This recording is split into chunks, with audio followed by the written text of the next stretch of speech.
Someone might still come. She kept them ready just in case. My name is Margaret Eleanor Hayes. I am 78 years old. And every morning before the kettle boils, before the sun fully decides to rise, I look at the shoes by the door. The habit no one questioned. They are simple shoes. Brown. Low-heeled. Comfortable enough to stand in for hours. I keep them clean. Polished. Not because I go anywhere. But because someone might come. People assume old women prepare shoes to leave. They don't understand. Sometimes shoes are kept ready. So you don't look desperate. When the door finally opens. The house that learned to wait. This house wasn't always quiet.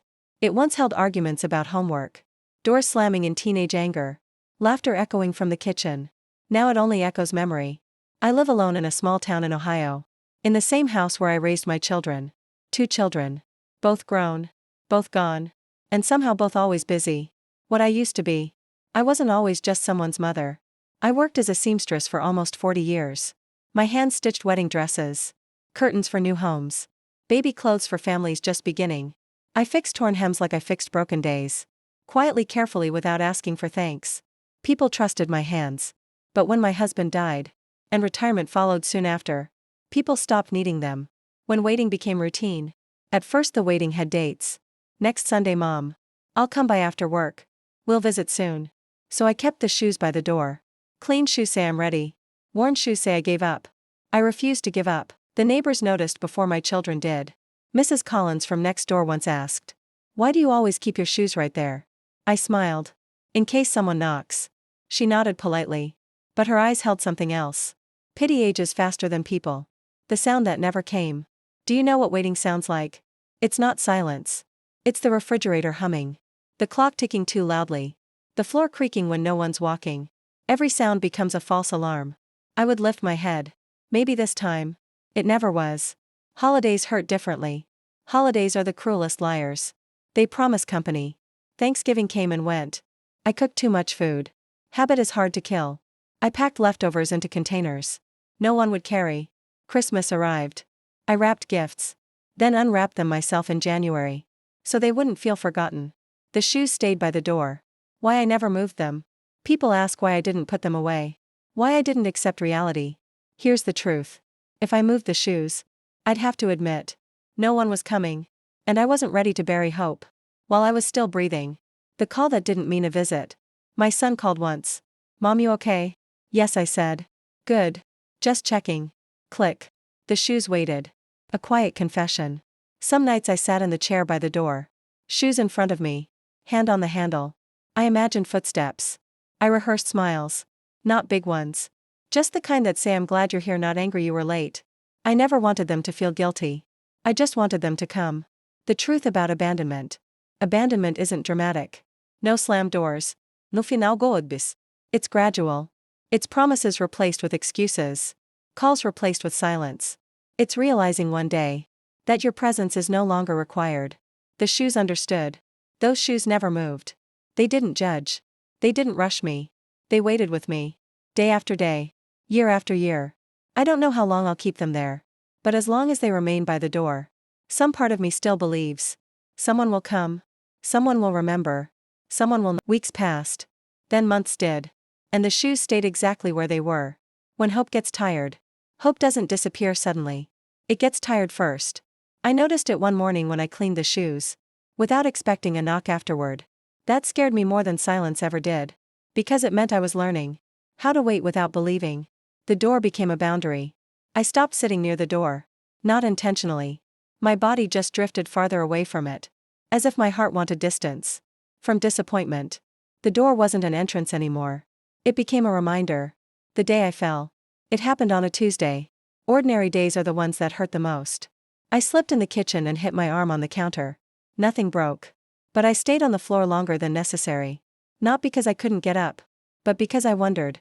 If I didn't, would anyone notice? The call that never came. I didn't tell my children. I didn't want to be a burden. That word crawls into old age. Without being invited.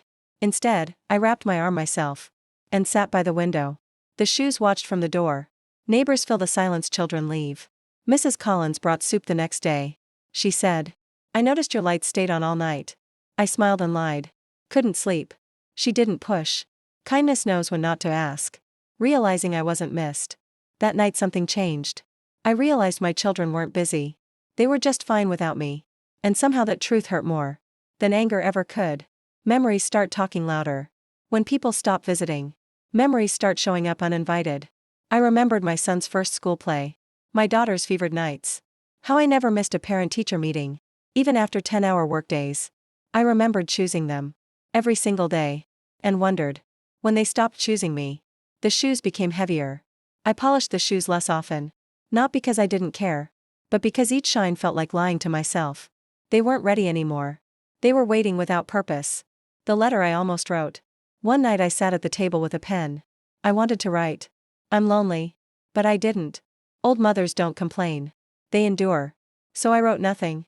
I folded the empty paper anyway, and put it in a drawer. Watching life continue without you. Life outside didn't pause. Cars passed. Children grew. Neighbors aged. Only time inside my house moved differently. Slower. Heavier. Like it was being careful not to wake me. When waiting turns into knowing. One afternoon I stood by the door and looked at the shoes for a long time.